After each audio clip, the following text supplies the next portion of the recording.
महाराष्ट्रातल्या मराठवाड्यामधला असा एक जिल्हा, हम्म. असा एक तालुका किंवा असं माझं गाव की जिथे गवताचं खुरटं सुद्धा उगत नाही. आणि आमच्या मोठ्या चुलत्याने माझ्या वडिलांना मारलं, मग तोतराम चंदनशिवेंनी, की हे डोळ्यामध्ये काजळ घालून काय नाचत बसला म्हणे. त्या देवीच्या यात्रेमध्ये ते पान विडे ऐकण्याचं काम करायचो. मला मेडिकल ऑफिसर लोकांची खूप चांगली साथ मिळाली. 18 विश्व दारिद्र्य होतं, कारण आईसुद्धा लहानपणी मी 6 महिन्याचा असतानाच वारली होती. आणि नाक्यावरती बिगारी काम करायचो, नाक्यावर जाऊन. म्हणजे हे स्टाईलचे साधे भरणे, सिमेंट काढून देणे, विटा देणे, रेती देणे, असं एक दिवसभराचा एकच टिफिन मागवायचो. अर्धा सकाळी खायचो आणि अर्धा रात्री खायचो. त्यांनी मला रोजीरोटी दिली. या भूमीवर शायरांचं योगदान खूप मोठं आहे. तमाशा हा मूळ शब्द आपला नाही आहे. तमाशा हा मूळ शब्द अरबी आहे. आपल्याकडे या तमाशाला खेळ किंवा गंमत म्हटलं जायचं. तुरा आणि शक्ती, तुरा आणि शंकर, शिव एकच. हा, म्हणजे पुरुष आणि प्रकृती.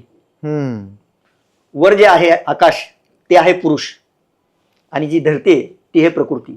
सगळे जे देवता आहेत, तुम्ही तुळजापूरची भवानी घ्या, कोल्हापूरची लक्ष्मी घ्या, माहूरची रेणुका घ्या, वणीची सप्तशृंगी घ्या. बहुजनांच्या मनावरती गारूड केलं आणि ते बहुजनात बहुरूढ झालं म्हणून त्याला भारूड. की माझ्या देवाशी मी बोलतोय, माझा हक्क आहे त्याच्यावर. बरोबर. आपली कला, आपली संस्कृती लोक विसरत चाललेली आहेत. लॅपटॉपवर बसून लग्न लागायला लागलेत लोक. अंडू म्हणलं की झालं लग्न. आमचा जो तमाशा होता तो मशालीवर व्हायचा. इकडच्या मुलांना मी सांगेल की तुम्ही हे रॅप ऐका. बाबासाहेबांचं घर मला पाहता आलं, वा, त्यात मी धन्य झालो.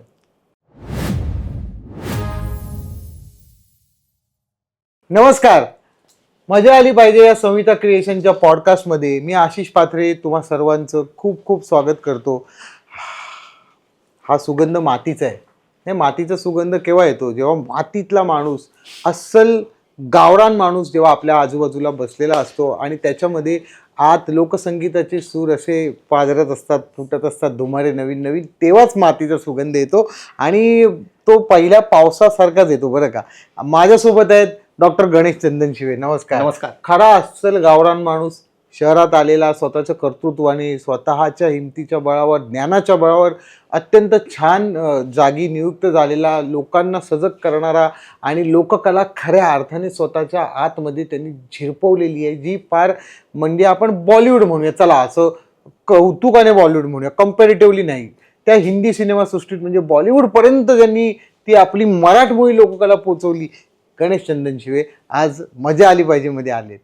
मी सुरुवातीला सांगतो, मजा आलेली.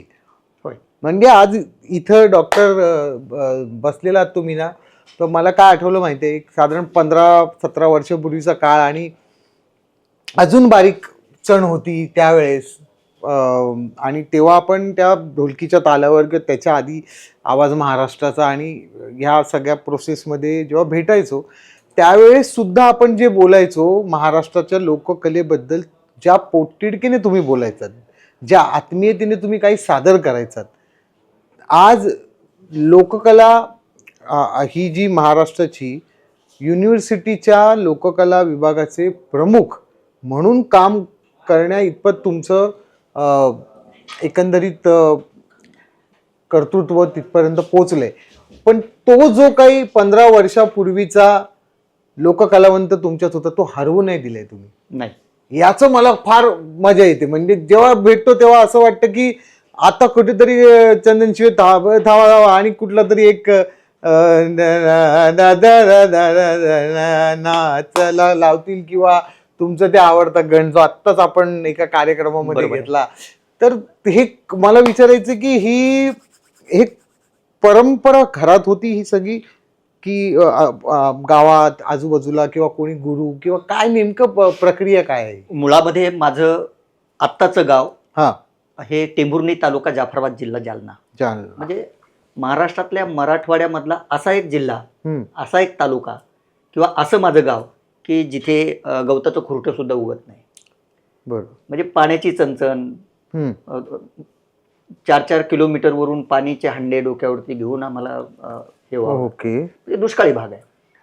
आणि आमच्या पूर्वश्रमीचं जे गाव आहे ते बीड जिल्ह्यामधलं राजेगाव, तालुका केज, जिल्हा बीड, म्हणजे मराठवाडा.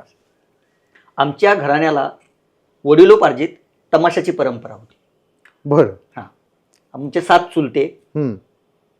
शंकरराव हे सोंगाड्याचं काम करायचे. तोताराम हे सूत्रधाराचं काम करायचे.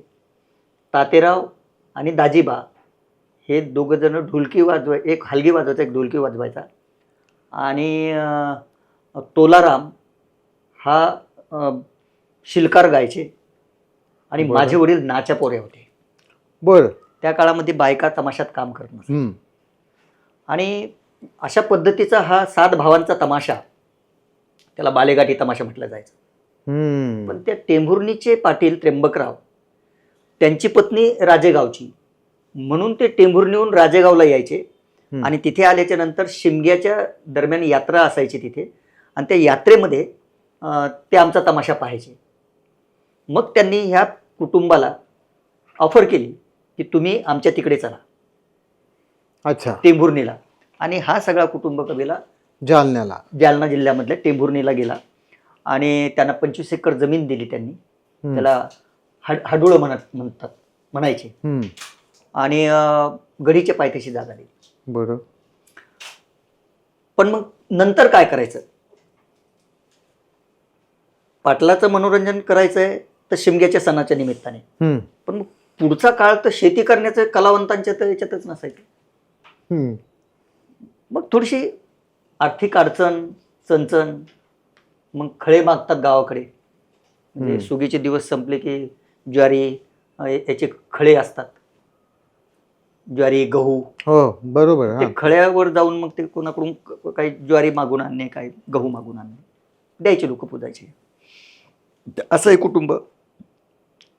1956ला डॉक्टर बाबासाहेब आंबेडकरांच्या म्हणजे धर्मांतराची त्यांनी घोषणा केली.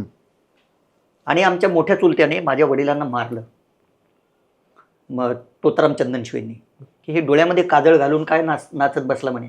अच्छा. बाबासाहेबाची चळवळ सुरू झाली आहे, शिका, तुम्हाला शिकण्याची संधी आहे आता. आणि मग वडील शिकले. वडील शिकल्यामुळे आमचे सगळे जे चुलत भाऊ आहेत ते शिकले, मोठ्या मोठ्या पदांवरती गेले. पण जेव्हा मला शिकायचंय तेव्हा माझे वडील वारले. किती सालची गोष्ट ही? ही 1992. ओके. हां. मग आता काय करायचं? तर मी गळ्यात पानटपरी घ्यायचो. असा एक बॉक्स, तो गळ्यामध्ये अटकवायचा, त्याच्यामध्ये पान, सुपारी, बिड्या हे ते सगळं करायचे. आणि तळणीला कोकरसा म्हणून गाव आहे मंठा तालुक्यात. तिथे कोकरशाची देवी आहे. त्या देवीच्या यात्रेमध्ये ते पान विडे ऐकण्याचं काम करायचो. आणि मग तिथेच तमाशा असायचा. मग तमाशात पण जायचो. तमाशात जायचो तर ते माझ्या कानावर खूप चांगलं चांगलं ऐकायला यायचं. मग मी सहज म्हणालो भिका भीमा सांगवीकरांना, बर, मला तुमच्या तमाशात काम करू द्या ना. अरे म्हणे, एवढसा पोरगा तू काय करणार आहे? तुम्ही सांगाल ते. इंटरव्हलमध्ये मी त्यांना माहित नव्हती तुमची परंपरा? त्यांना माहित नव्हती. पानविड्या इंटरव्हलमध्ये विकायच्या. आणि मग वेगवेगळी गायकी त्यांच्याकडून शिकायची. बरं. त्यांची बायको होती हिराबाई, एकदम सुंदर बाई, अशी उंच. तिने मला तर मुलगाच मानला होता. तर ती ज्या आपण जे वेगवेगळ्या कार्यक्रमामध्ये गवळणी घेतो, मला त्याचे घटक कळू लागले. आम्हाला तमाशात रस यायला लागला. पण मग तो काळ सुट्टीचा काळ होता. सुट्टीच्या काळामध्येच मी तो तमाशा करायचो. बरोबर. नंतर मग मला शाळा 11वीला मला ॲडमिशन घ्यायचं होतं. मग काय करणार? मग टेंभुर्णीला ग्रामीण रुग्णालय, रुरल हॉस्पिटल शासनाचं, त्याच्यामध्ये मी स्वीपरचं काम करायला लागलो. बरं. सकाळी ते सगळे टॉयलेट बिलेट साफ करायचे. बाळंतीणबाईची जी नाळ असते, जार वगैरे काय असतो तो जाऊन पुरायचा.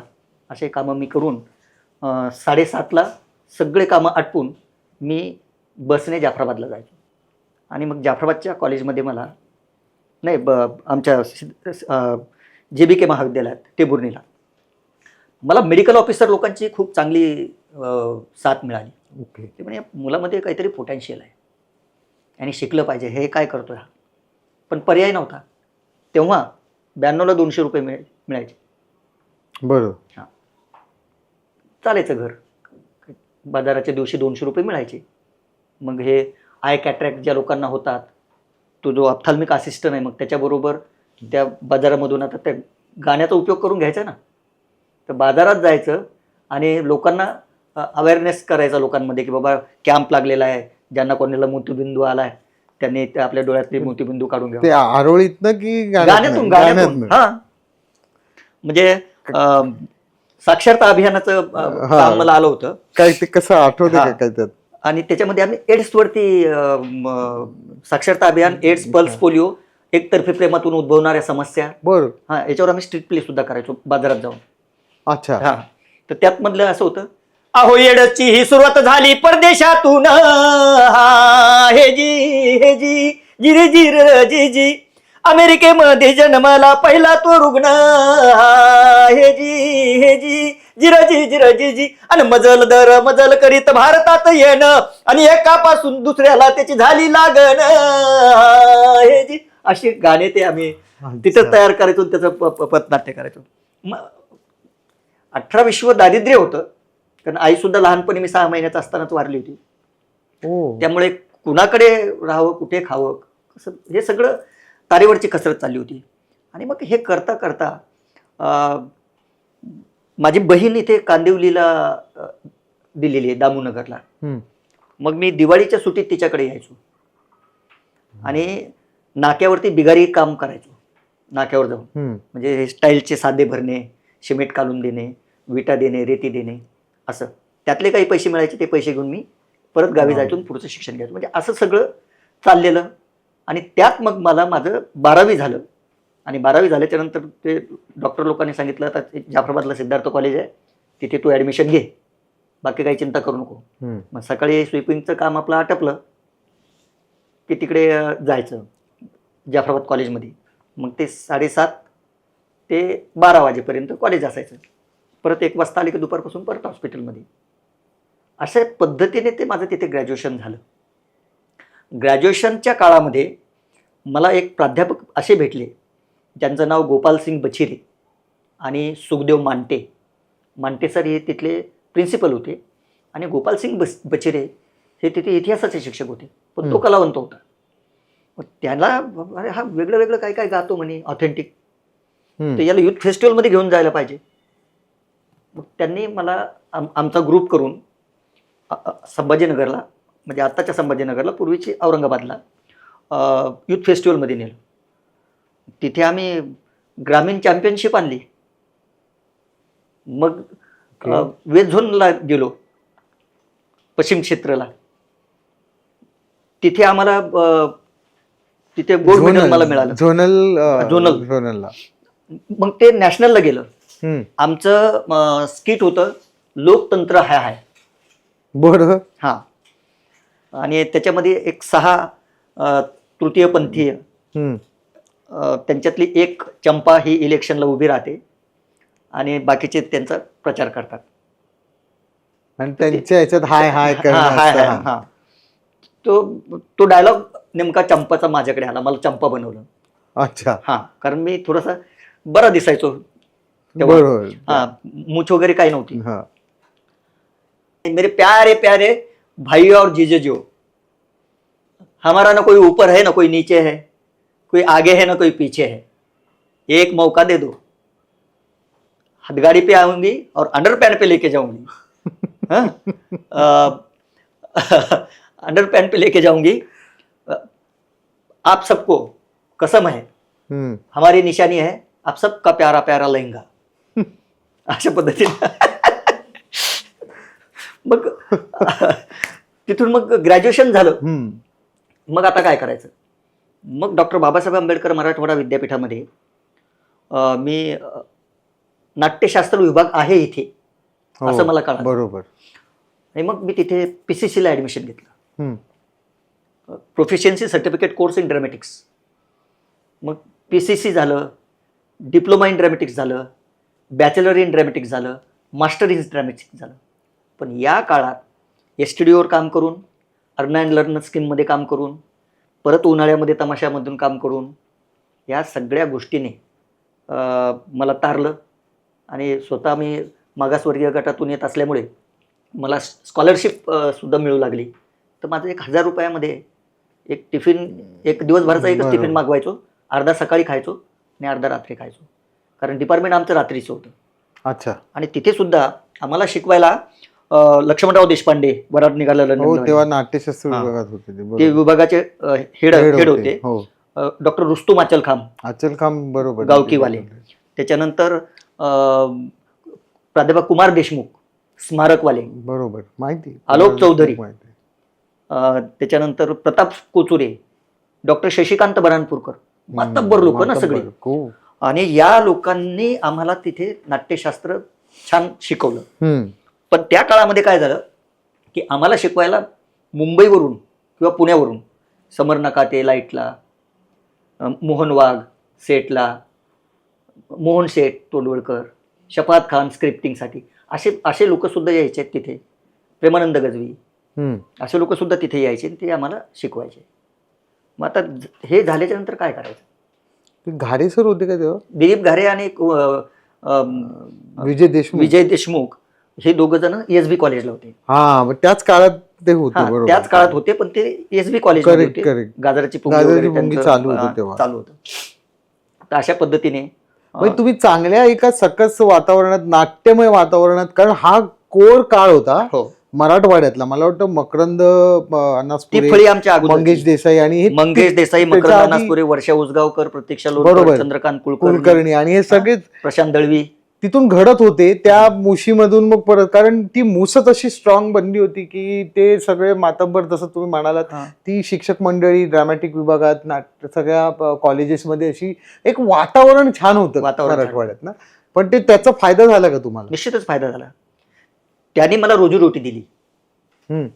आता म्हटलं नाट्यशास्त्र तर झालंय, सगळ्यांनी कोणी डायरेक्शन अँड प्रोडक्शन घेतलं, कोणी स्टेज क्राफ्ट घेतलं, कोणी म्युझिक घेतलं, मी लोककला घेतलं स्पेशलायझेशन. वा. मला सगळे म्हणत होते की अरे तू लोककला घेऊन काय करणार आहे? म्हटलं मुंबईत तर येईल, पण विरारला जर तुंतून हातात घेतलं तर चर्चगेटपर्यंत 500 कमी होईल, आणि परत चर्चगेटहून जर आलो विरारपर्यंत तर 500 कमी होईल. 1,000 रुपये पगार कुणालाच नाही आहे म्हटलं, तुम्हाला सुद्धा मिळणार नाही. मी 2 तासात तेवढे कमवू शकतो. ऍक्च्युली काय कमाल आहे. आणि मग त्या मला रिसर्च करायचा होता, पण आता वेळ नाही ना. तेव्हाच मला MJ कॉलेज जळगाव तिथे नोकरी लागली. माझं रिकमेंडेशन हे सुरेश चिखलींनी केलं. बरोबर. कारण सुरेश चिखलीचं जांभूळाख्यान माझ्या फायनल प्रोडक्शनला मी केलं होतं तिथे औरंगाबादला. त्यांना बोलवलं होतं. तर ते म्हणे अरे पोरगा, महेश जोशी म्हणून होते, त्यांनी मग मला तिथे बऱ्यापैकी हे केलं.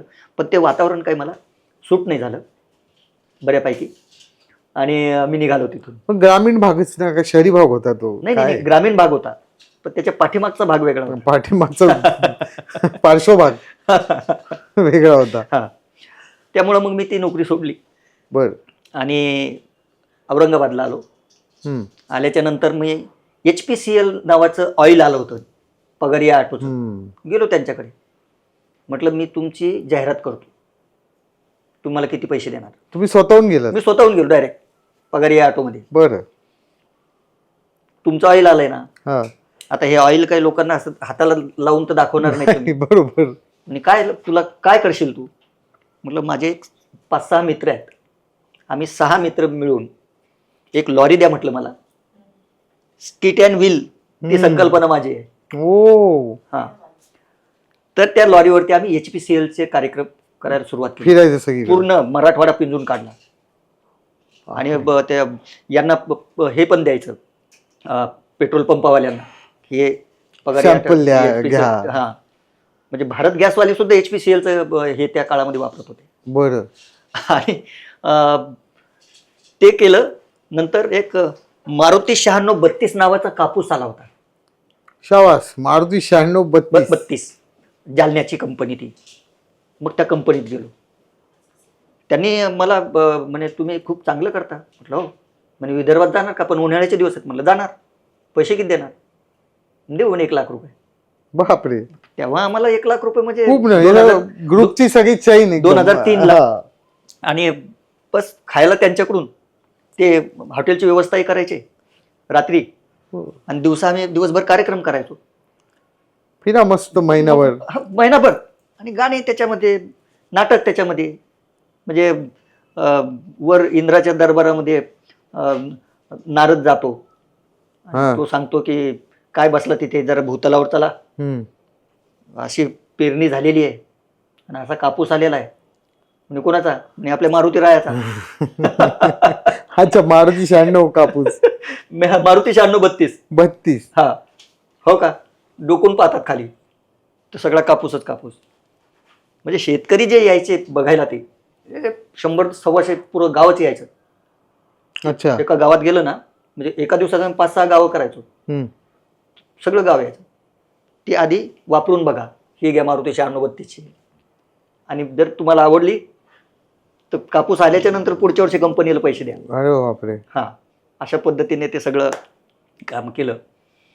मग मला संजय पाटील देवळानकर बीडचे KSK महाविद्यालयात त्यांनी मला स्वतः बोलून नेलं. तो आमच्याकडे CHB वर का व्हायना पण काम कर.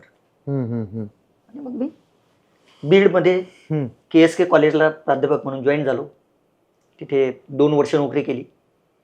इथे मुंबईमध्ये मुंबई विद्यापीठाच्या जागा निघाल्या 2005ला, सप्टेंबर 2005ला, आणि 1 जानेवारी 2006ला मी मुंबई विद्यापीठात असिस्टंट प्रोफेसर म्हणून जॉईन झालो. असा तो माझा एज्युकेशनल काळ आहे.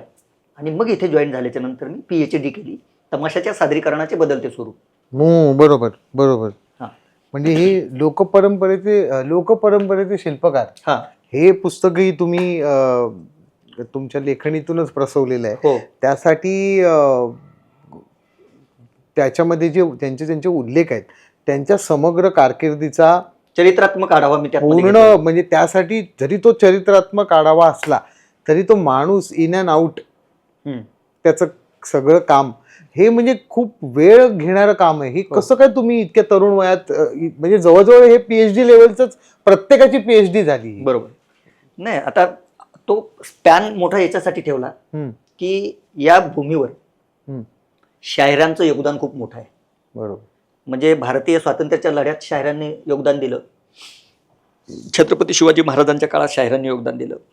संयुक्त महाराष्ट्राच्या चळवळीत, डॉक्टर बाबासाहेब आंबेडकरांच्या चळवळीत आंबेडकरी जलसे शायरांनी केले. त्याच्यानंतर सत्यशोधकी जलसे शायरांनी केले.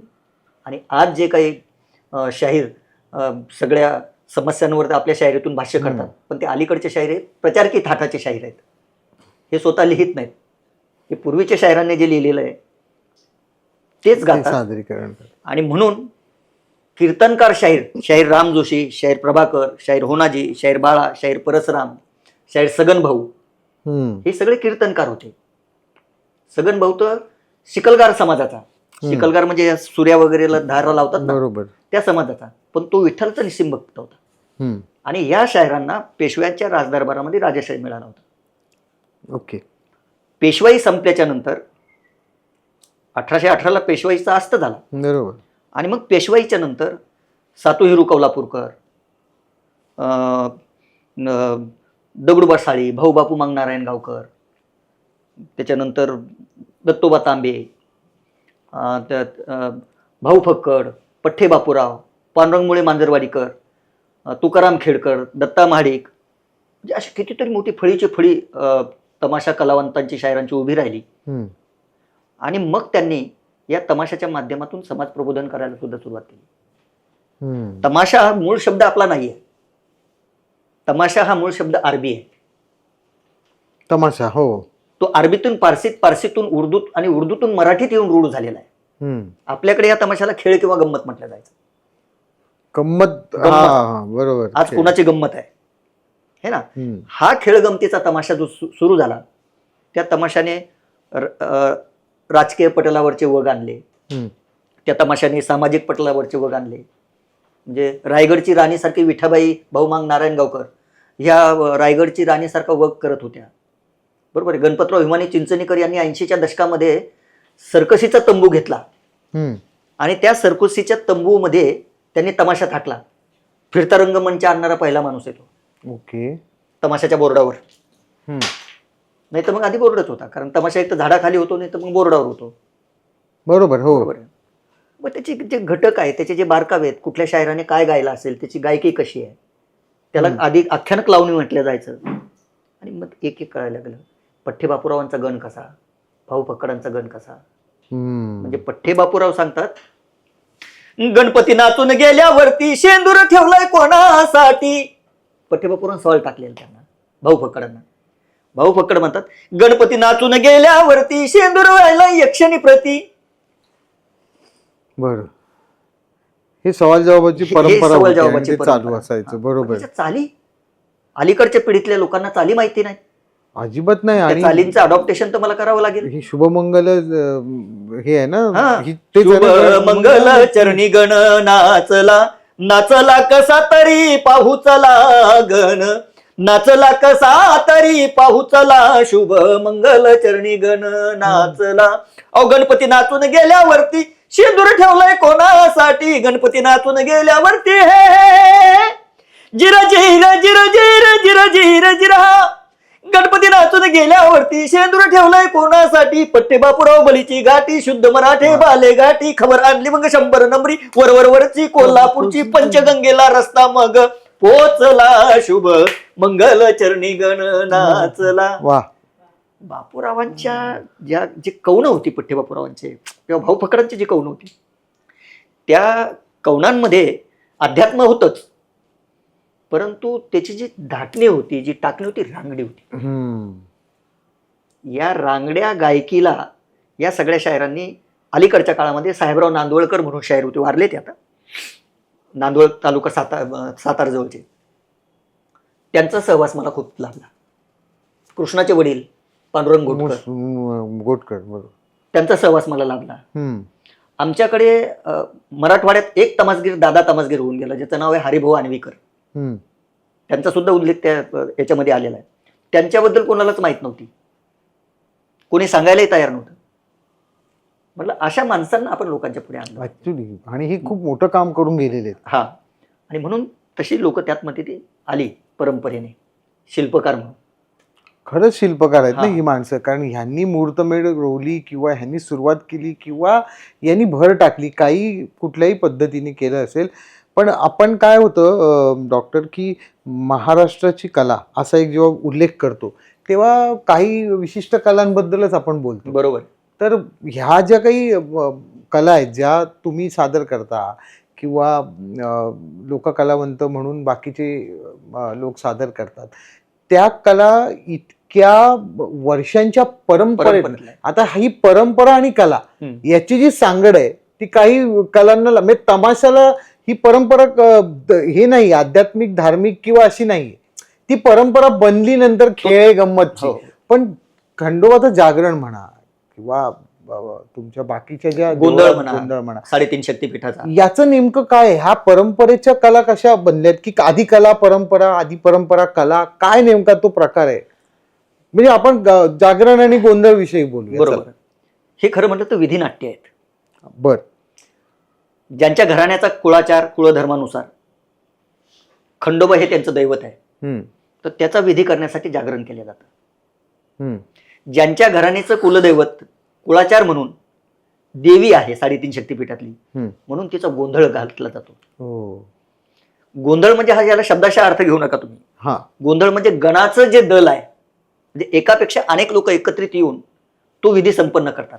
आणि जिथे विधिवत पूजा होते, घटस्थापना होते, लंगर तुटल्या जातो, अशा ह्या विधिनाट्याला आपण जागरण आणि गोंधळ म्हणतो. आता तो खंडोबाचा काय, अहो मणिमल्ल दैत्याचा वध करणारा खंडोबा म्हणजे साक्षात शंकराचा अवतार. अहो नंदीचा केला वारू आणि वासुकी सर्पाचा केला गाठा, तो गाठा देवानं गळ्यात घातला. अहो विभूतीचा केला भंडार आणि व्याघ्रचर्माची केली भंडारी, ती भंडारी देवानं गळ्यात घातली. अहो त्रिशूळ होता त्याचा केला खंडा, म्हणून देवाला खंडोबा म्हणतात.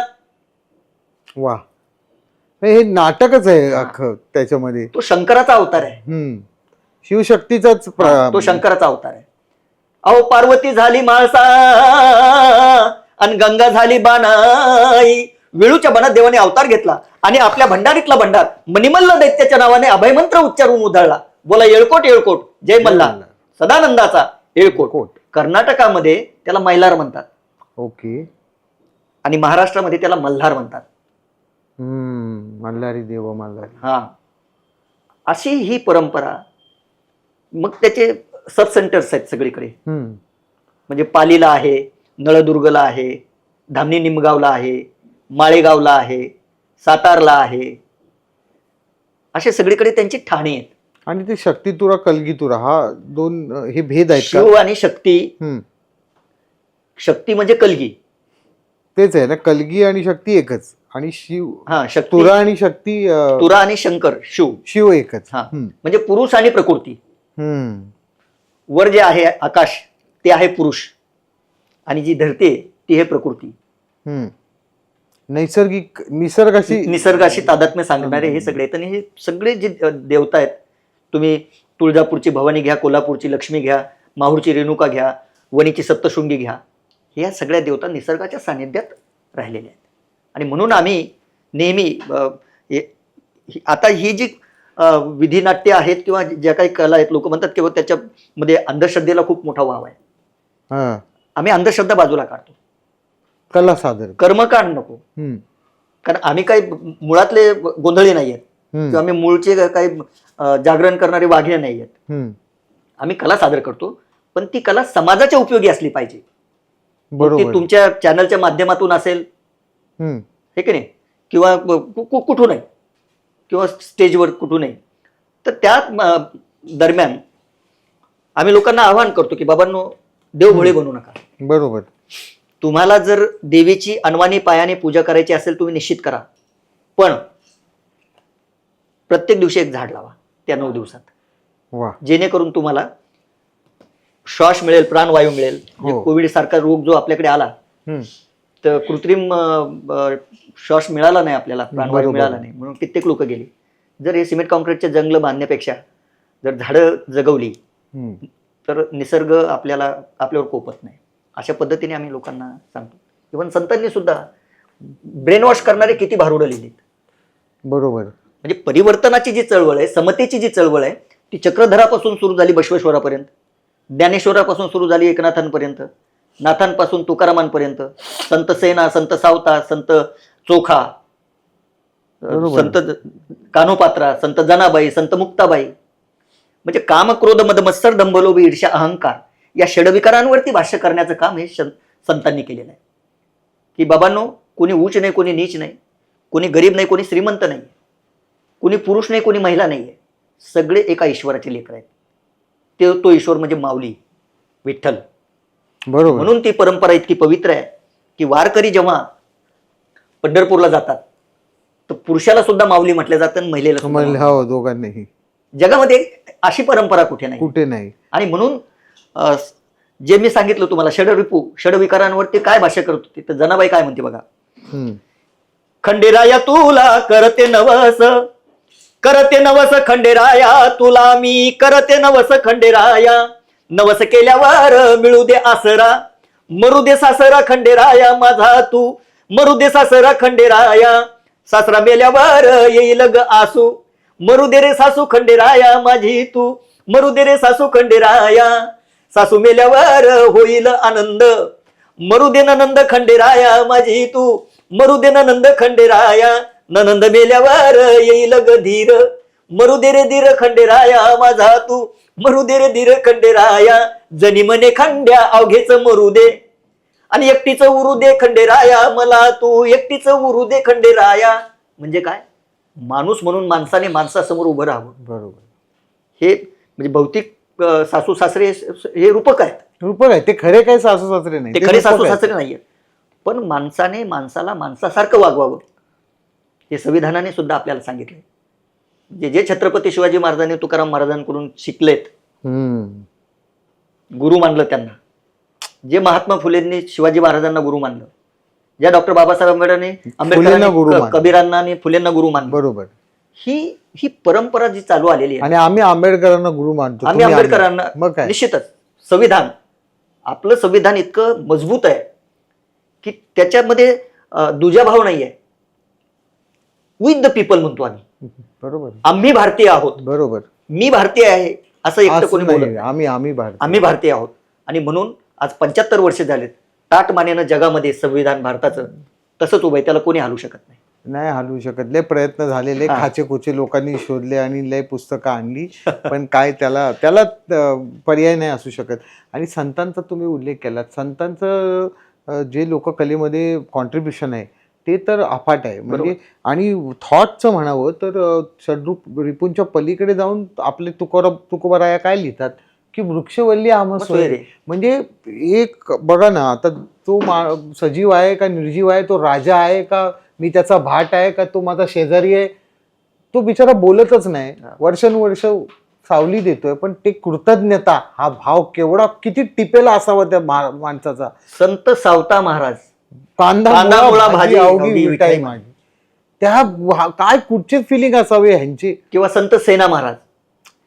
फिलॉसॉफी अशी होती त्यांची ह्या सगळ्या संतांची की निरक्षर बहुजनांच्या मनावरती गारूड केलं आणि ते बहुजनात बहुरूढ झालं म्हणून त्याला भारूड म्हटलेलं आहे. आणि या भारुडातून संत सेना महाराज आपल्या भारुडात म्हणतात की आम्ही वारीक वारीक वारीक करू हजामत बारीक. आम्ही करू हजामत बारीक. म्हणजे काय, कोणाची हजामत बारीक करायची? की काम क्रोध मद मत्सर दंभ लोभ ईर्ष्या अहंकार, कर्मकांड, जातीयवाद, उच्च नीचता हे नाही पाहिजे. म्हणजे इतकी निस्सीम भक्ती ती गोरोबा काकाची की चिखल तुडवत असताना मुलाला पायदळी तुडवलं. पांडुरंग हे योगदान संतांनी दिलेलं आहे. आणि हे म्हणजे काय होतं ना, ह्यांच्यामध्ये मला फार महत्वाचं काय वाटतं, आता ती प्रॅक्टिस तुटली आहे बघा. आताच्या लोकांना आहे ना सगळं इझी की बाबा मी नाही जाणार ना तिथपर्यंत माझ्या देवापर्यंत. त्यांना ना ती ओढ किंवा ती माहीत नाही इमोशन त्यांच्यात होते की त्यांना मध्ये माणूस लागतो. तो मधला माणूस काय कांड करतो आणि कमवतो किंवा काय करतो आपल्याला माहिती आहे. ही जी माणसं होती संत, ते डायरेक्ट देवाशी बोलायची. हो की तू माझा विठ्ठल आहेस ना, तू विठोबा आहेस ना, तुझा मी भक्त आहे, तू जर महत्वाचा असशील तर मी पण तितकंच महत्वाचं आहे, तुझ्यामुळं मी असन तर माझ्यामुळं तू असशील. हे जे बोलणं आहे ते किती गोड आहे. बरोबर. की माझ्या देवाशी मी बोलतोय, माझा हक्क आहे त्याच्यावर. बरोबर. तू काय माझा देव चोरून नेणार आहेस, तू काय मला सांगतो.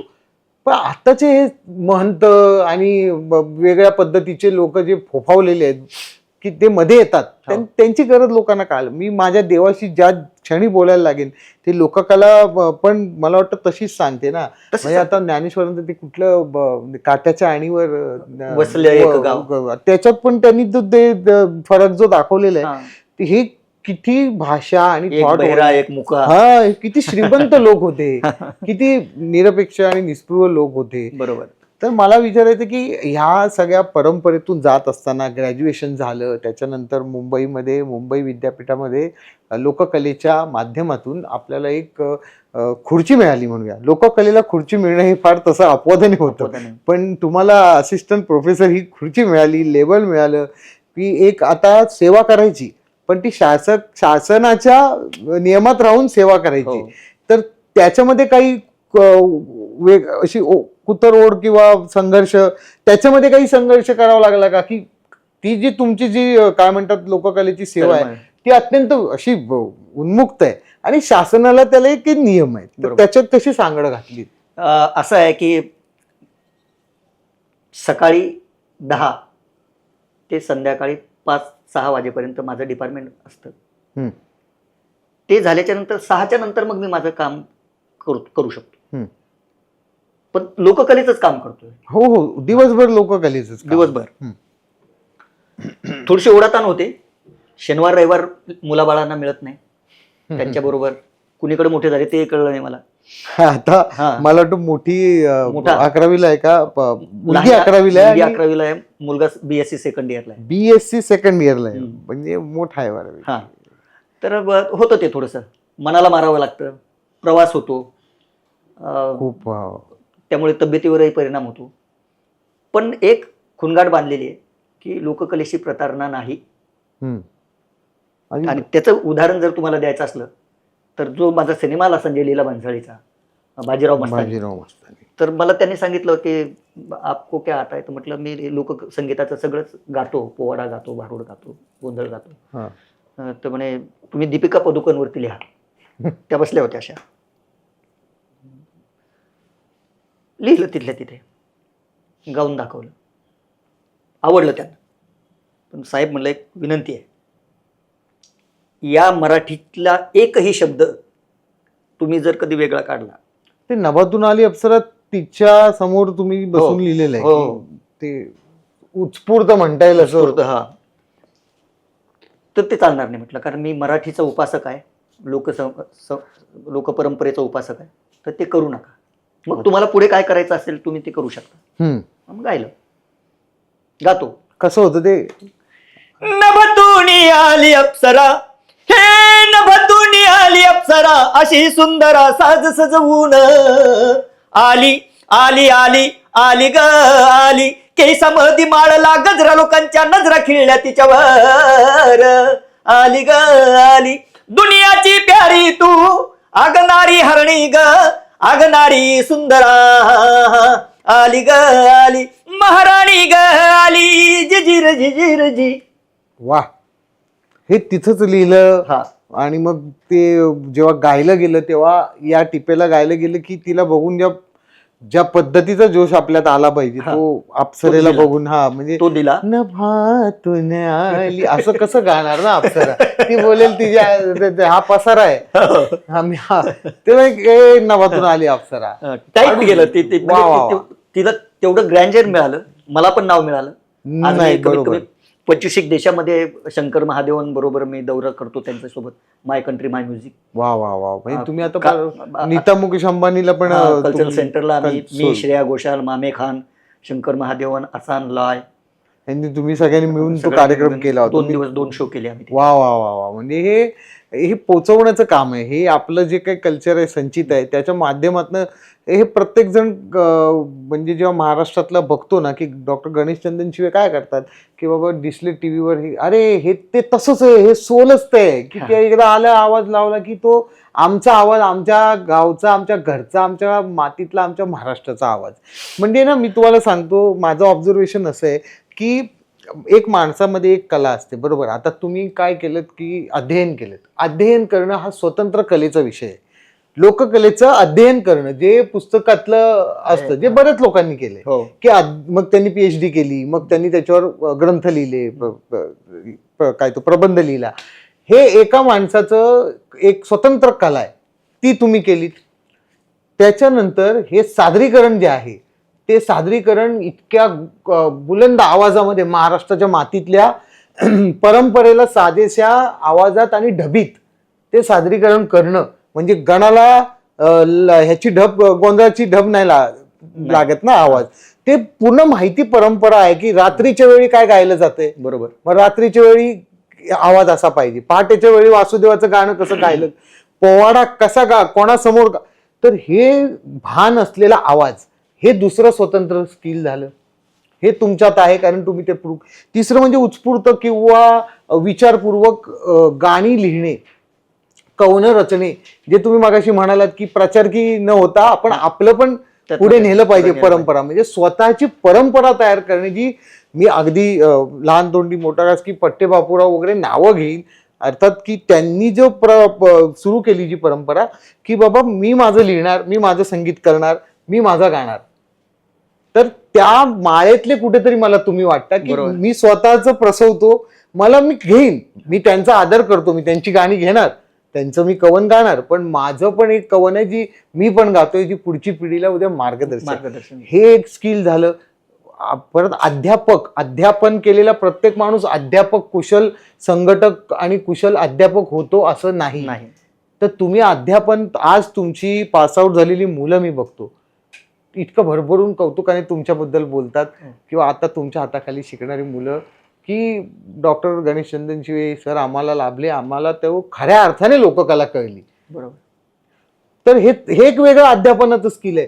अशी अनेक स्किल तुमच्यामध्ये एकवटलेली आहेत आणि तुम्ही त्या परंपरेला जोडून ठेवलेले आहेत. म्हणून मला अष्टपैलू म्हणून या महाराष्ट्राच्या मातीत तुमचा विशेष नेहमी गौरव आणि उल्लेख करावासा वाटतो की जे जे दिग्गज, हे दिग्गजाचं लक्षण आहे.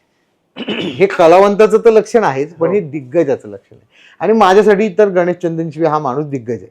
म्हणजे हे मला चार चौघात काय अकेले मी काय वगैरे बोलायला काहीही नाही, कारण ते जे तुमच्या जरी चेहऱ्यावर आणि बॉडी लँग्वेजमध्ये मी कोण आहे असे कधी दिसलं नाही, तरी मला तुमचा सोल माहिती आहे, जो खूप मोठा आहे. त्याच अनुषंगाने मी प्रश्न विचारतो की या सगळ्या गणापासून ते अगदी आपण आता सादरीकरण आपण जेव्हा जेव्हा करतो त्याच्यात लोकगीतांचा अंतर्भाव असतो, कोळी गीतांचा अंतर्भाव असतो, त्याच्यामध्ये तुमची प्रबोधनकारी पोवाडा असतो, आंबेडकरी गीता असतात, बरोबर, भैरवी पर्यंत जातो आपण.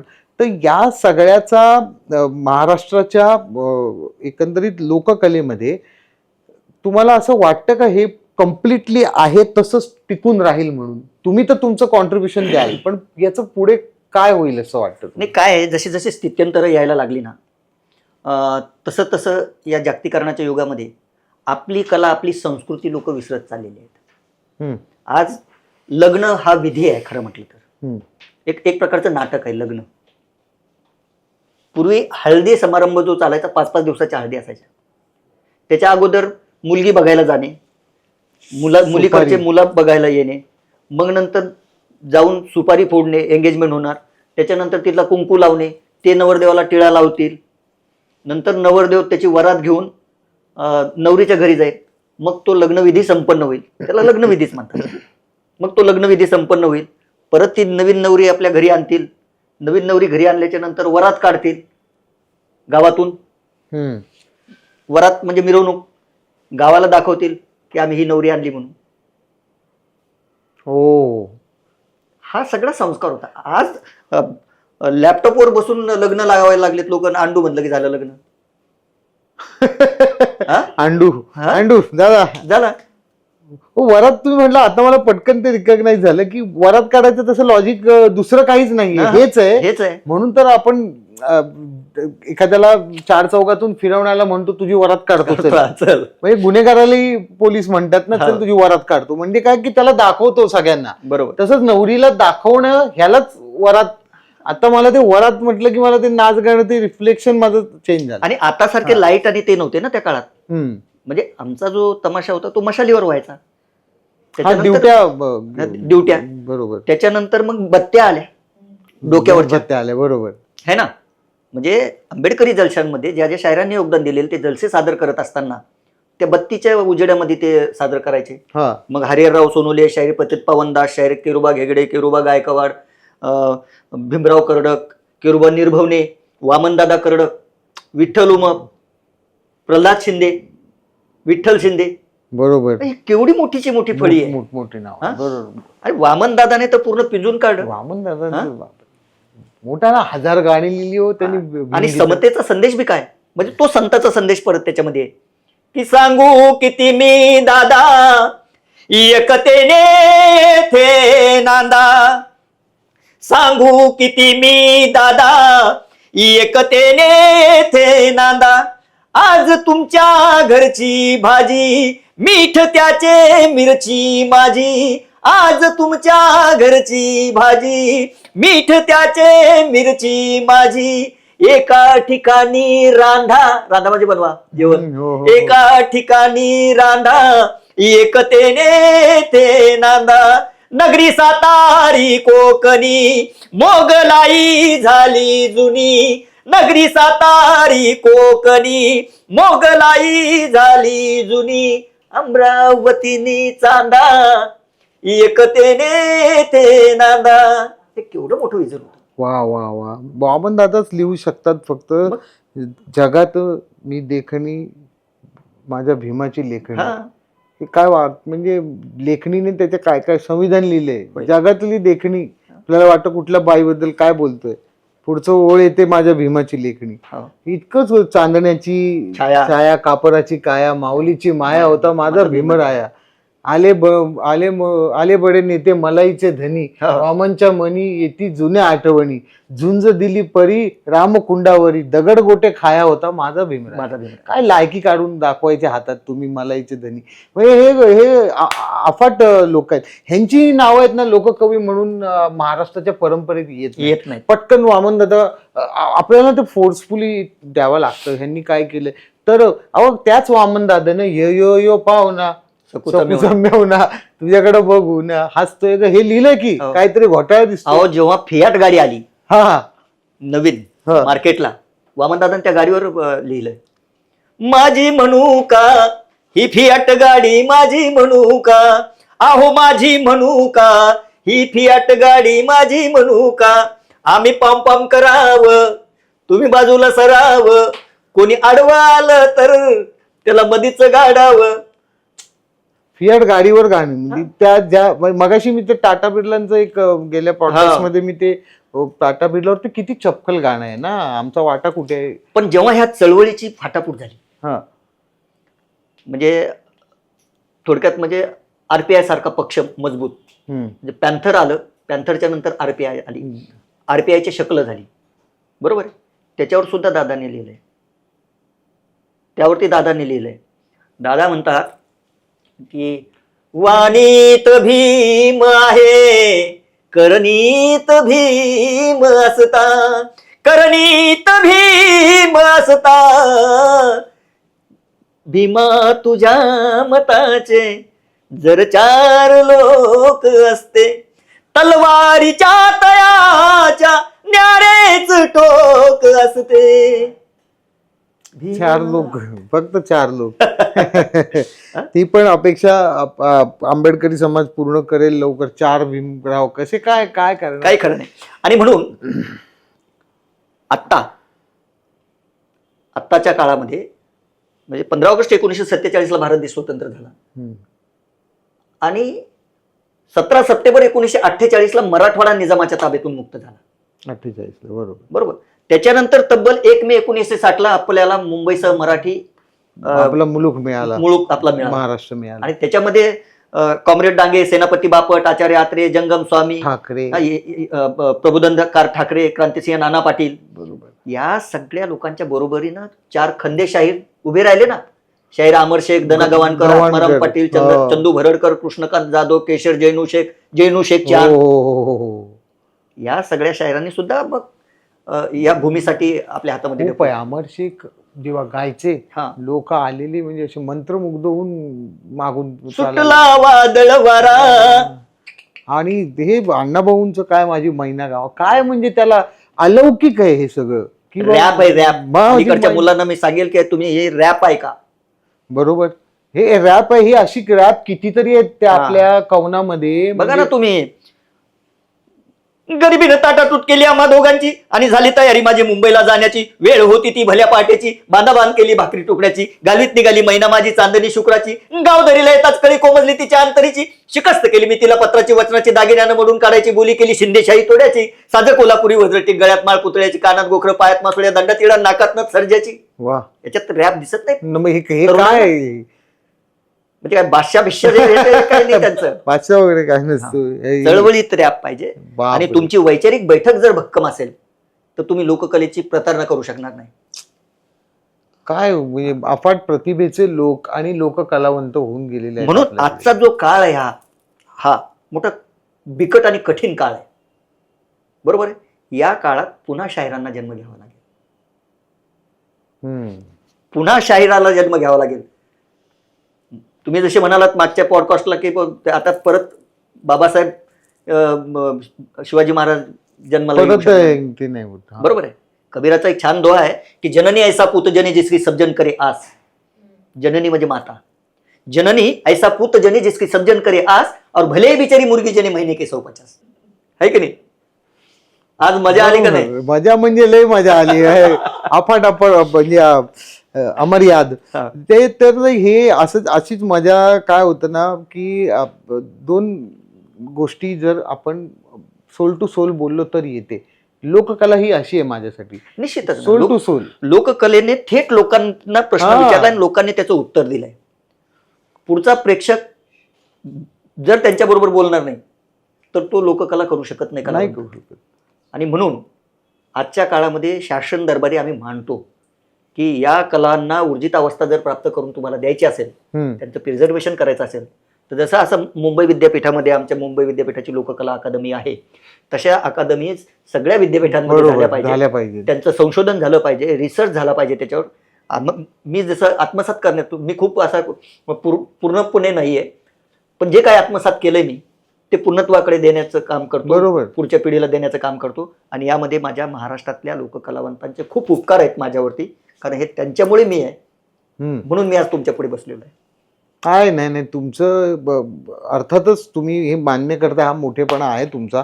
आणि काय आहे ना, आता बघा मी एक प्रश्न विचारेन त्याच्यातच तुमचं उत्तर तुम्हाला मिळेल. संशोधनाबद्दल सांगा. तुम्ही हे सगळं केलेल्या लोककलेचं जे उत्खनन आणि संशोधन, तुम्ही एकट्याने जे गावगाव जाऊन कागदपत्र काढून मोठ्या मोठ्या लोकांना जुन्या भेटून केलेले, त्याबद्दल थोडक्यात सांगा. तमाशा परंपरेची वाटचाल असा एक लघु प्रबंध केला होता डेझर्टेशन मास्टर्सला. तेव्हा मला काळूबाळू तेव्हा जिवंत होते. मग मी त्यांच्या गावी कौलापूरला त्यांच्या घरी जाऊन राहायचो. कराडला भाऊ फक्कडची परंपरा जपणारे लोक आहेत, त्यांच्याकडे मला 12 बाड मिळाले. 12 बाड मिळाले कलगीतुऱ्याचे भाऊ फक्कडांचे. बापरे. हा, पण ते प्रिझर्व केलेत का आपण? ओके. विद्यापीठात आम्ही ते ठेवलेत. त्याचा आता कलगीतुऱ्याचा आमचा एक ग्रंथ येतोय आता चांगला. असं मिळवलं की शाहीर राम जोशींनी काय गायलं असेल. शाहीर राम जोशी सुंदरा मनामध्ये भरली. किंवा अनंत फंदीने काय गायलं, फंदीचे फटके बिकट वाट वही वाट नसावी. सगन भाऊ म्हणजे विठ्ठलावर लावणी, सगन भाऊने विठ्ठलावर लावणी लिहिली. हो. आणि तुम्ही एक ज्ञानोबा उत्पात ना, ज्ञानोबा उत्पादांना 150 वर्षाची परंपरा त्यांच्या घराण्याला रुक्मिणीची सेवा करण्याची. उत्पात हे रुक्मिणीचे भक्त आणि बडवे हे विठ्ठलाचे भक्त. ओके. हा, ज्ञानोबाच. आणि त्या घराण्याने काय केलं, आम्ही ब्राह्मण आहोत हे सोडून दिलं त्यांनी, ते बाजूला ठेवलं. पूजा करायची रुक्मिणीची आणि कोल्हाटी डोंबाऱ्याच्या मुलींना तिथे मंदिरातच लावणी शिकवायची. सांस्कृतिक सरमिसळ 150 वर्षाची परंपरा. 150 वर्षाची परंपरा. आणि वेगवेगळ्या याच्यावरती त्यांच्या लावण्या आहेत ज्ञानोबाच्या. हो, ते खूप. तुम्हीच मला तुमच्याकडनंच मध्ये आपला विषय झाला होता की हे फार मोठं नाव आहे ज्ञानोबा उत्पात म्हणजे. खेळू म्हणे रंग रंग आला शिमग्याचा ग सण, दारी आला ग साजन, संग गडी गडनी घेऊन, आहो संग गडी गडनी घेऊन, न खेळू म्हणे रंग रंग रंग खेळू म्हणे रंग रंग रंग खेळू म्हणे रंग रंग रंग. हे ज्ञानोबाचे कवन ग, हे ज्ञानोबाचे कवन, घ्यावे गोड गोड मानून ग, घ्यावे गोड गोड मानून, रंगात शब्द भिजवून, रंगात शब्द भिजवून, होऊया दंग दंग दंग खेळू म्हणे रंग रंग रंग. वा. ह्या सगळ्या संशोधनाच्या माध्यमातून तुम्ही तो ग्रंथ रचलात, तमाशावरचा. तमाशाच्या सादरीकरणाचे बदलते स्वरूप. अशा ही एक लोककला झाली. अशा अनेक गोष्टींवर तुम्ही तुमची ग्रंथसंपदा आहे किंवा तुमचा मुळात मला तुमच्यामधलं एक वैशिष्ट्यपूर्ण काय वाटतं माहितीये ना, तुम्ही मोघम बोलत नाही किंवा वरवरचं बोलत नाही. तुम्हाला ती गोष्ट जर माहीत आहे तर ती पूर्ण माहीत असतं की बाबा ह्याची पाळंमुळं कुठून आली ह्याचं कुठल्या प्रदेशातनं कुठलं अस्तित्व आहे, किती काय. तर त्याची विधी आता आपण जेव्हा फुबाई फुला एक स्किट केलं होतं तेव्हा मी तुम्हाला ते विचारून ते सगळे जागरणाचे विधी आपण केले होते. तर तुम्ही मला बारीक बारीक की ते भाताचं एवढं ते असतं, त्याच्या वाती अशा असतात, मग त्याला हे खांब असतात आणि जागरण असं असतं, मग ते 3 वाजता संपतं आणि मग ते सुरू. तर हे इतकं डिटेलिंग त्या परंपरेचं, ह्याला म्हणतात की तुमचं खऱ्या अर्थाने संशोधन. बरोबर. नाही तर जागरण म्हणजे काय रे, ते रात्रभर का असं काय, हे काय उत्तर झालं का? जागरण म्हणजे का करतात, खंडोबाचं काय अस्तित्व, त्याच्या मागे भक्तांची काय म्हणणं काय असतं, ते लग्नानंतर का केलं जातं, की ह्याचं सगळ्याच मीमांसा आपण केली पाहिजे. तर हेच मी म्हणतोय, म्हणून तुमचं जे मी सतत म्हणतो ना की वेगवेगळ्या कला एकत्र असलेला मनुष्य जो दिग्गज असतो, तो त्याला दिग्गज म्हटलं जातं, ती क्वालिटी तुमच्यामध्ये आहे. बरं का शाहीर, डॉक्टर म्हणा, शाहीर म्हणा, सगळं आपलंच आहे. तर आता तुमचं जे काम आहे त्याची दखल ऑक्सफर्ड विद्यापीठ लंडनने पण घेतलेली आहे. बरोबर. आदिवासी या विषयावर जो शोधनिबंध आहे त्याबद्दल सांगा आम्हाला. Academic tool to implement life long learning strategies, tribal community आणि दलित कम्युनिटी. बरं. जिथे ज्या ठिकाणी वाड्या पाड्या वस्तीवर खेड्यात तुमचं नेटवर्क जात नाही, तिथे लोक कलावंत जातो. बरोबर. आणि म्हणून त्या लोक कलावंताचं नातं, त्याची नाळ त्या जमिनीशी जुळलेली असते. आणि तिथली आदिम संस्कृती, इथली परंपरा आपली, तिकडे पण आदिवासी आहेत, हो, इकडे पण आदिवासी आहेत. आपल्याकडे एक सिद्धी नावाची जमात आहे पोरबंदरला, हो, सिद्धी आदिवासी लोक. बरोबर. ते आफ्रिकेमधून हापसी गुलाम म्हणून ते लोकांना इकडे आणलं होतं. आणि इकडे आणल्याच्या नंतर त्यांचा जो बाबा होता, पीर बाबा, त्याच्या नावाने ते त्याचे भक्ती करायचे, गाणे गायचे आणि ते इथेच रमले. ते आता त्यांचं जे परंपरेने चालत आलेलं त्यांचं दिसणं ते सगळं आफ्रिकन सारखं आहे, पण बोलतात हिंदी. ट्रायबल आपल्या वाड्याला मोखाड्याला. बरोबर. मग हे जर यांच्याबद्दल आपल्याला, ते कुठले आहेत प्रॉपरचे? आफ्रिकेचे. मग मला आफ्रिकेतला माणूस, आफ्रिकेतला जमात परंपरा माहिती असली पाहिजे, तेव्हा मी माझ्या हापशी गुलामवरती बोलेल. आणि म्हणून मग माझा तो ऑक्सफर्डला त्यांनी मला माना सन्मानाने बोलवलं. अरे वा. मग ऑक्सफर्डला बोलवल्याच्या नंतर मी तिथे वर्कशॉप घेतलं ऑक्सफर्ड युनिव्हर्सिटीमध्ये. आणि तिथे ट्रिनिटीची मुलं आली होते. ओके. काही प्रोफेसर पण होते. त्यांनी मग मला ट्रिनिटीला नेलं. म्युझिकला. ट्रिनिटी मध्ये शेक्सपियरची लायब्ररी आहे. बरोबर. तिथे वर्कशॉप घेतलं. मग तिथे काही लोकांना माहिती झालं की असं काहीतरी समीकरण आलेलं आहे. मग मला त्यांनी मँचेस्टरला नेलं. ह्याला म्हणतात वरात काढणं. हा. आणि अशा पद्धतीने मग मी तिथे त्या देशामध्ये मी गेलो होतो 15 दिवसाकरता. लंडन पादाक्रांत केलं, उलटे काढले. मी बाबासाहेबांचं घर मला पाहता आलं. वा. त्यात मी धन्य झालो. आणि ते व्यवस्थित त्यांनी प्रिझर्व करून तिथे लायब्ररी आहे तशीच आहे. वा वा वा. आणि तिथे गेल्यानंतर बाबासाहेबांच्या घरात कळतं आपल्याला की ब्रिटिश इथे राज्य करत होते, तेव्हा बाबासाहेब तिकडे अभ्यास करत होते. त्या माणसाने त्यांच्या विरोधात म्हणा किंवा त्यांच्या सत्तेला पर्याय म्हणून एक स्वतंत्र देशाची ज्या सत्ता निर्माण केली, आज ते लोक त्याच माणसाचं घर प्रिझर्व करून ते आर्काइव्ह म्हणून ठेवतात. ही त्यांचा परंपरेचा भाग असेल, पण हे त्या माणसाचं पण कर्तृत्व आहे की जो तुम्हाला नडला त्याचं तुम्ही घर बांधून तिथे त्याचं उभं करून ठेवलेलं आहे. असं नाही म्हणत की ये तो इसका मस्जिद गिरा दो, ये तो ताजमहल पाड दो. ते त्यांचं तिकडे साजरा करतात तो स्मारक म्हणून.